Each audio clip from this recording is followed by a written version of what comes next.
My daughter-in-law is not family, so she's in the way. With those words echoing, the car drove off, leaving me behind.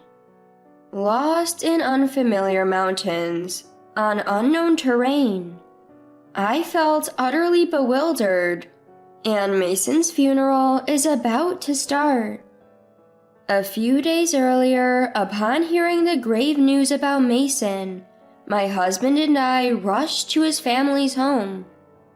Everyone had been prepared for Mason's passing, since he had been in the hospital for some time.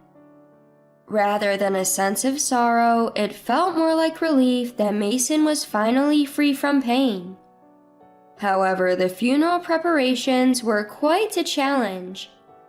My husband's family home, situated in the mountains, is the main branch of the family. They used to own vast lands in the past. Although the family's fortune was squandered by the grandfather's generation, their pride as the main family remained. During occasions like Christmas or family gatherings, many relatives would come, and I was always roped in to help. Given that Mason was the head of such a family, his funeral had to be grand. Sue, my mother-in-law, and Wyatt, my husband, and Grace, his sister, were all in a frenzy. Our family is the main branch. The funeral has to be grander than for Mason's younger brother. Right, we're expecting about 100 attendees. Maybe I should get a new pearl necklace for the occasion. While everyone voiced their own opinions, I, the daughter-in-law, was left to handle all the preparations. Austin, ensure you discuss everything properly with the funeral home. You know it best. Please make sure to choose the best altar and coffin. The catering after the viewing should be from that fancy restaurant. Their steak is delicious. Truth be told, due to family circumstances, I had worked at a funeral home before getting married. This seemed to be another reason the in-laws looked down upon me. I certainly know the ins and outs of funeral preparations, so I don't mind handling them. But it's frustrating that they push all the planning and communication with the relatives onto me, yet never miss an opportunity to voice their opinions. It's the worst. Upgrading the altar will cost an additional $1,200, and the coffin is $400 more. Is that okay? It's the daughter-in-law's duty to manage such things. Typically, the deceased's favorite dishes are served during the viewing. If the dishes look cheap, it'll be embarrassing. Just do as you're told. With the gifts from all the attendees, we'll manage. Reluctantly, I went ahead with the preparations to ensure a grand funeral to their satisfaction. Then came the day of the funeral. 4 of us got into the car my husband was driving from the in-laws' house. However, as we approached the mountain path, the car suddenly halted. Look, those wild lilies over there were Dad's favorites. Austin, could you pick some for us? Huh? Where exactly? Right there in the woods. Quickly go grab some. Though I couldn't see the flowers from inside the car, I thought I might spot them up close, so I stepped out. Just then, Mason had everything thought out and arranged for us. No sooner had Sue spoken than the car sped off. I stood there completely taken aback, watching it disappear. My name's Austin and I'm 42. In reality, due to personal reasons, I had dropped out of school and worked at a funeral home until I got married. I didn't dislike the job, but the erratic hours and scarce days off wore me out. It was around that time I met Wyatt, introduced by a friend. Wyatt was 6 years older than me and seemed very dependable. He told me it was okay if I wanted to quit my job, and that led us to get married. In hindsight, it might have been a way for me to escape my situation. Nevertheless, we've been married for 20 years now. Although we haven't had children, I believe we've managed fairly well with my kind-hearted husband. Well, except for the dealings with his family. His family was all about pride, being the main branch and showing off. Whenever there was a family gathering or a Christmas, they'd go all out with a feast to welcome the relatives. And all of that preparation fell on my shoulders. Neither Sue nor Grace, who lives with them, would lift a finger to help. They'd just sit and critique. I told my husband multiple times I didn't want to visit them. At our home he helps with chores, but at his family's he feels free of responsibilities, so he never refuses to go. On top of that, he'd act all macho only when we're at his family's place, like he's whipped. However, every time we returned home, he'd apologize profusely and try to make it up to me. Eventually, for the sake of our marriage, I decided to endure these visits, but only twice a year. But I never expected they'd dump the entire preparation for Mason's funeral on me. Look, Austin, you've got to handle all of Dad's funeral. What are you saying? I can help, but it's not all on me. Why not? You worked at a funeral home, right? You know everything about it. We have no clue about funerals. Please handle it. I reluctantly agreed, but that's when the nightmare began. The funeral home the hospital recommended has a bad reputation. Austin, can you find a better one? That funeral venue looked old, didn't it? Change it to a nicer one. White chrysanthemums are so gloomy. Pick something more vibrant. Every decision I made with the funeral director was criticized, forcing me to redo the arrangements repeatedly. In between, I had to contact all the relatives, arrange taxis for the elderly, and handle the return gifts. There was an endless list of tasks. Austin, I'm hungry. Can you hurry with the food? Anticipate our needs without us having to ask. Instead of grabbing a sandwich from the convenience store, they demanded meals from me. I'm swamped with funeral preparations. Wyatt, tell them to sort out their own meals. I finally asked my husband, but with the confidence from being home, he frowned at my request. But you're the wife. You should handle meals. Excuse me? Frustrated by his attitude and lack of support, I served them simple pasta. Wow, that's lazy. If you're serving pasta, you should add snacks. Yeah, Mom's right. Facing their unreasonable demands during Mason's funeral preparations, I realized arguing was a waste. I just did as told. I hope you're arranging the funeral as we instructed. The altar and coffin are top of the line. I finished contacting all the relatives and the return gifts already. No issues. There better not be any mistakes. Stop talking down to me, especially when you dump everything on me. After the viewing, my husband's attitude infuriated me, leading to a heated exchange. Mason appreciated me. He even called me before his death, thanking me for putting up with all your unreasonable demands. In my husband's family, only Mason treated me with kindness. Before he passed, he called just for me, saying, "Thank you for all you've done. I'm sorry for the unreasonable demands everyone constantly makes. Anyway, you know funeral preparations better. Just get it done." Is everything financially sound? After all, you've been demanding top-notch everything without checking prices. Just do what you're told. If you keep arguing, we might as well divorce. Taken aback by the sudden mention of divorce, I asked, "Are you serious?" Absolutely. My mom always said I should have married someone better. Excuse me? My cousin, who recently got divorced and came back to the family, is stunningly beautiful. She even won a university beauty contest. Wyatt told me. At the viewing, my aunt kept pestering me about marrying her after divorcing you, Austin. During the post-viewing dinner, while I was swamped with serving tea and cleaning up, Wyatt just sat there, sipping beer and chatting with relatives. I couldn't believe that was the topic of their conversation. As I fumed in silence, Wyatt's confidence grew. I kept telling myself to hold on just one more day until the funeral was over. The next day, we were on our way to the funeral in a car driven by my husband. But as we reached the mountain path, Sue demanded I pick lilies for Mason, and they left me stranded there.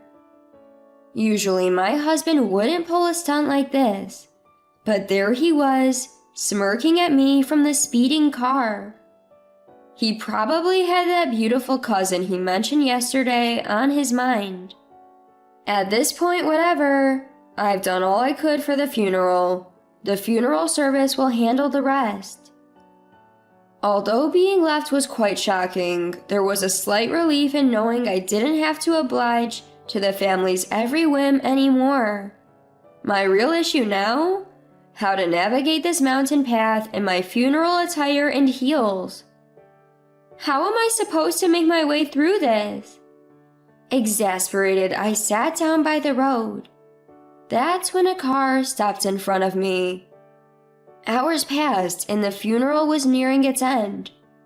Hey, where the hell are you, Austin? I received a frantic call from my husband. What's this about an $800,000 funeral bill? You better get here now! I could hear Sue, her voice almost a shriek in the background.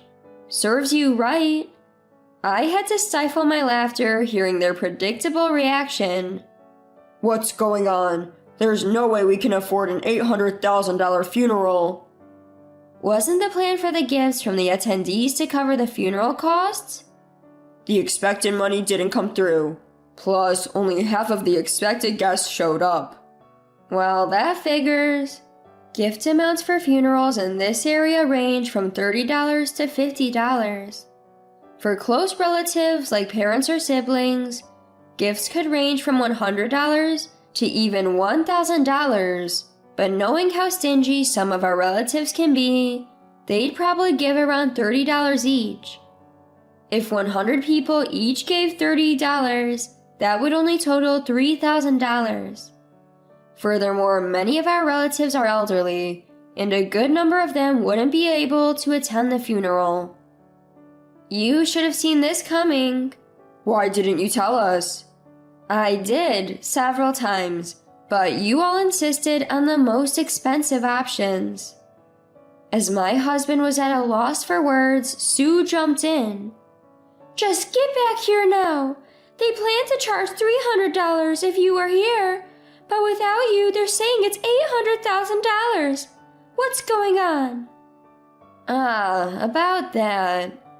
When Sue told me to find a better funeral home, I was at my wit's end. So I reached out to the president of the funeral company I used to work at. He introduced me to a funeral home near our family home, and because of his influence, they agreed to do it at a much lower price. I had arranged a special price since I was involved, but since I'm not there, it can't be helped. Well then, you just need to come over now. Please, just do something about it. Well, I could come, but... As I talked on the phone, I revealed myself to them.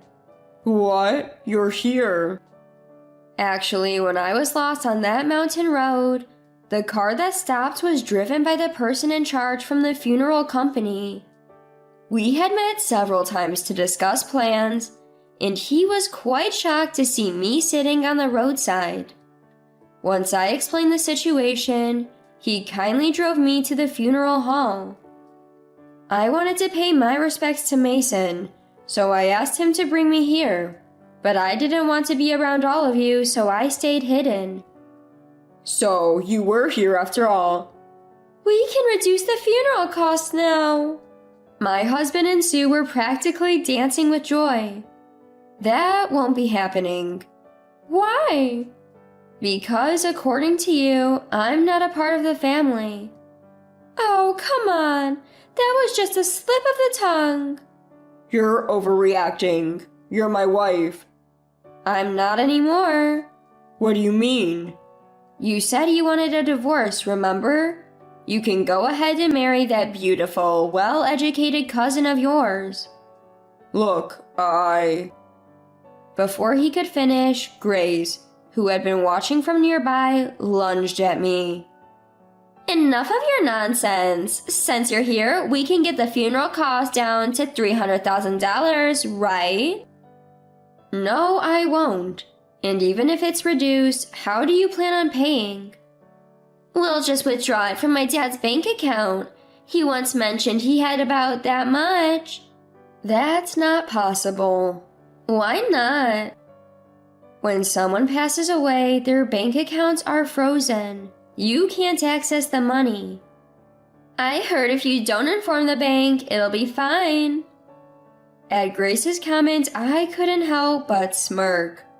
Seeing my reaction, my husband panicked. You didn't tell the bank, did you? Of course I did. You told me to handle all the funeral matters, so I took the liberty to inform them as well. So, what do we do now? Or were you planning on covering it all? I wanted to say goodbye to Mason properly, which is why I had myself brought here. But since I didn't want to be around all of you, I stayed hidden.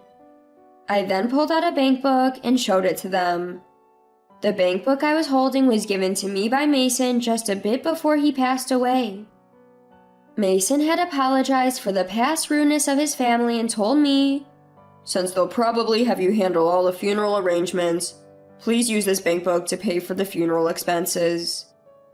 He handed me a bank book with $300,000 in it. That's why I had consulted with the funeral director to ensure the costs would be kept within $300,000. But surely you can't withdraw that money, they argued. Actually, I can. I responded confidently. This account was set up with me as a pre-designated agent. In today's aging society, some banks offer a service where a person other than the account holder, if previously assigned, can withdraw funds. Mason was always so thoughtful, planning even for times he wouldn't be here, I said. Hand over that bank book, they demanded. I won't. Mason gave clear instructions. If you ever treated me so poorly, I was to take this money as a settlement and divorce. Mason once shared with me, you know, I married into the family just like you, Austin. I truly understand how you feel. He was brought into Sue's home, who was an only daughter, in order to keep the family legacy. Although the previous generation had squandered most of the family wealth, leaving only the house they lived in, Sue and the relatives would often look down on him and say, "You, as the son-in-law, should just stay quiet." That's why Mason always cared for me. When he gave me the bank book, even knowing he didn't have much time left, he was more concerned about my well-being than his own. But that's Mason's inheritance, right? Daughter-in-laws don't have any rights to inherit, she retorted. Don't worry, he had left a will with a lawyer and he told me it's clearly stated in there, I responded. The trio, unaware of my conversations with Mason, were stunned to learn about the existence of a will. Well, the funeral is done, so I'll take my leave. Just a heads up, Sue apparently spent most of Mason's savings. There's hardly anything left. What? Seeing my husband on the verge of collapsing, I decided to twist the knife a bit further. You know, I'm going to divorce you and sue for compensation in the divorce court for the way your family has treated me. If you refuse the divorce, be prepared. I'm willing to go to court. As I turned on my heel to leave, the voices of the three of them echoed behind me, calling out in desperation. Don't say that. Austin, please wait. Austin, I'm so sorry. Please come back. Please don't leave. I retorted, no way. Even if it comes down to $300,000, how are you going to pay it? To cover the $800,000 funeral cost, the family had to sell their home, their sole inheritance. But since it was located in a remote countryside, they struggled to find a buyer. When they finally managed to sell it, the proceeds barely covered their debts, leaving them with nothing. With nowhere left to go, Sue and Grace, having lost their home, reluctantly moved in with my husband. However, living in a cramped 2-bedroom apartment, he complained constantly, and my husband even emailed me about the daily struggles. After receiving dozens of emails from him begging, "Let's start over," I reached out to my trusted attorney and ensured there would be no further contact. I finally freed myself from the burdensome in-laws and my spineless husband, who was constantly swayed by Sue and Grace. Now I'm genuinely happy. Reconnecting with the funeral home's president during Mason's funeral arrangements led him to offer me a position, saying, "Would you like to come back?" I began working there again. Having been on the sending side during Mason's funeral, I believe I now understand the feelings of the grieving family better than in my younger, more passionate days. I'm hopeful that I can now offer funeral services that genuinely support and empathize with the bereaved families.